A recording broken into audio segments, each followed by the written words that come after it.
Hi, welcome to FGCStickSmith, a new channel focused on fight sticks. We're going to be doing reviews, mod guides, pretty much everything in between. Today we're taking a look at the Qanba Carbon, which is, in my opinion, one of the best budget fight sticks of all time. It originally released in 2016 as a lightly updated version of the Qanba Q1, and for a long time it was one of the strongest budget options on the market. Even today, it sits around 60 to 70 US dollars, which is where it's been most of its life. For that price, what you get a case with a really solid form factor. It's compact without feeling cramped, and it has enough weight to stay planted in your lap, which is something a lot of budget sticks get wrong. They go out of the way trying to be too compact, too lightweight, and when you're trying to play on it, you ended up feeling like you got a fish out of water. Now, inside, there's also plenty of room to work with, which makes upgrading components simple and straightforward. We'll take a look at that in a few minutes when we take this thing apart. It, of course, doesn't have a clamshell design. You can't really expect that at this price point. But it's just 6 simple screws, or 4 in my case. Now, like any budget option, there are some obvious downsides to this. The stock lever, which we have right here.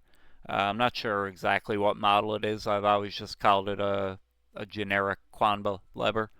And the stock buttons, which we also have here. They're not the best. I have seen a lot worse in budget options.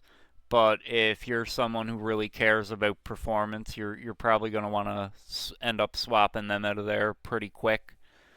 The internal wiring isn't super clean out of the box. It's not hard to fix that up, and if it doesn't bother you, it really doesn't cause any problems other than one thing, which again we're going to get into in a minute when I open this thing up.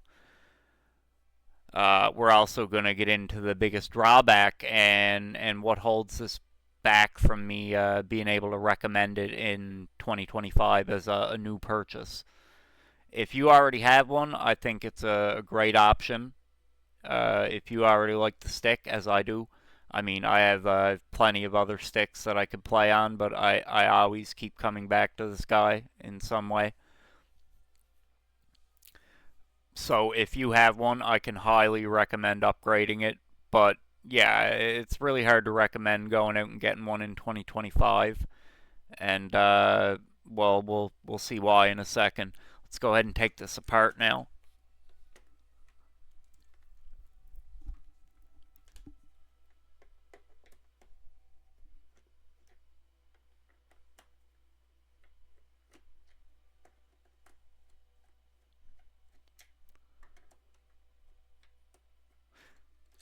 There we go, quick and easy. Now, one thing you're going to want to watch when you're taking a carbon apart is the USB cord here. There's a little divot in the door, and you're going to want to make sure you pull that out of there because the USB cord isn't secured to the board very well, and you give it a real good tug, and there's a chance of pulling it out of there. So you should always make sure you get that out of the little slot there for it. And then we'll go ahead here and pull the back off, or bottom. As you can see, you get a lot of space in here. I've got a JLX2 in here now. It was no problem installing that. Same for the buttons. I'm running Qanba KTs in it right now. By far one of my favorite buttons. Easy recommend for me. I'm also going to be trying an experiment with a few different K levers coming up soon. Now, this guy here, the stock PCB, is why it's really hard to recommend this. Back when it came out, it wasn't as big of an issue. Its compatibility wasn't as bad as it is now, and the 13 to 14 milliseconds of latency, while still not great for competitive play at the time, it again wasn't as bad for general play in a budget stick. But you have options now like the Mayflash F500 that give you a lot better compatibility out of the box, and you're not going to have as big latency issues. Now, these are the stock buttons that came in the Carbon. As you can see, if you put it side by side with a Sanwa OBSF, it's actually really hard to tell the difference, and that actually goes for feel and sound as well.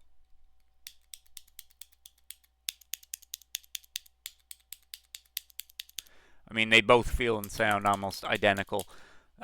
If you care about performance, though, you are going to notice a difference in game. If you're like me, you're probably going to end up wanting to swap your lever and buttons out of this pretty quick, but because of everything I've talked about so far, it's really no issue doing that. It's a simple swap, straightforward. You don't have to worry about running into any issues or not having enough space. This JLX2 I have in here right now, I kind of have the same feeling on it as I did for the JLX before it, where it definitely is an upgrade over its predecessor, but I don't know if it's enough of an upgrade that I'd recommend someone to go out and buy one just because. If someone's looking for a new Sanwa lever, then yeah, for sure. I'd tell them to get a JLX2, but I don't think it's worth just going out and doing a straight up upgrade. This one here, I've got a red spring in it right now, and I'm waiting on some EX Gear 4-pound springs to try out. As well, Paradise Arcade Shop has some custom-made springs that are super heavy, like we're talking 6, 9, 15 pounds. I'm looking at giving some of them a try. I grew up playing mostly on American cabinets and a few Korean, so I'm used to the high tension. Maybe we'll get into some of that later on how to change springs, actuators, and maintain your lever. But yeah, I guess that's pretty much it on the Carbon for now. There's not much more to say about it. I mean, if you already own one and you like it, there's really no need to go out and buy a new fight stick unless that's something you just want to do. Taking this and upgrading it is it's a fully legitimate route. But if you don't own one and you're thinking about buying one, I think there's better options for you. That's going to be your Mayflash F500.